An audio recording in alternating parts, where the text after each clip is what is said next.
What if I told you? The war in Ukraine is not just about Russia or NATO, or Ukraine's brave soldiers fighting for survival.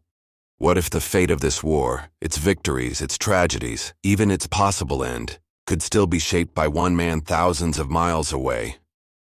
Donald Trump?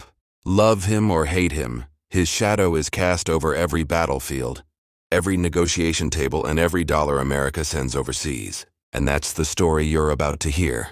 The war in Ukraine has been raging since February 2022, cities reduced to rubble, millions displaced, thousands of lives lost. And behind the headlines, one truth has become clear. This is not just Ukraine's war. It's a war that has pulled in the entire world. The United States, Ukraine's most powerful backer, has already sent tens of billions of dollars in weapons, intelligence, and humanitarian aid. Fighter jets, long-range missiles, tanks, drones, you name it. And Ukraine has received it. But while the Biden administration has stood firmly with Kyiv, Trump has built a completely different narrative. A narrative that challenges everything America is doing right now. And that difference isn't just talk, it has the potential to rewrite the course of this war. To understand Trump's connection to this war, we need to rewind.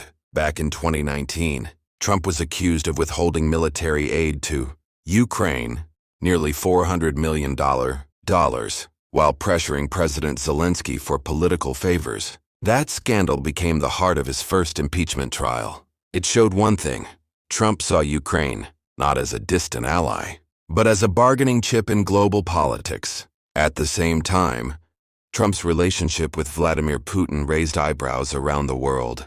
Unlike previous presidents, he refused to criticize Putin openly. He questioned NATO's purpose. He pushed European countries to pay their fair share, or risk losing America's protection.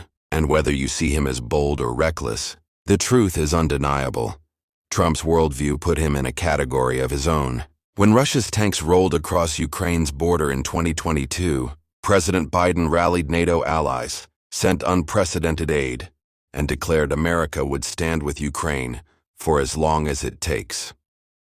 But Trump, he called the war a disaster. He claimed it never would have happened if he were still president, and he promised repeatedly that if he returns to power, he could end the war in 24 hours. It's a bold statement. Some call it fantasy, others call it leadership. But either way, it forced the world to stop and listen, and he could bring them to the table, hammer out a deal, and stop the bloodshed. Supporters believe him. Stance would pressure both sides, Ukraine to compromise. They argue that Trump's tough America first, Russia to back down. They say Biden's endless aid only prolongs the war. Critics, however, fear the opposite. They warn that Trump's deal might look like surrender, that he would pressure Ukraine into giving up territory, handing Putin a victory he couldn't win on the battlefield. That his approach could weaken NATO and send shockwaves through Eastern Europe. In short, Trump's promise isn't just about peace. It's about what kind of peace and at what cost.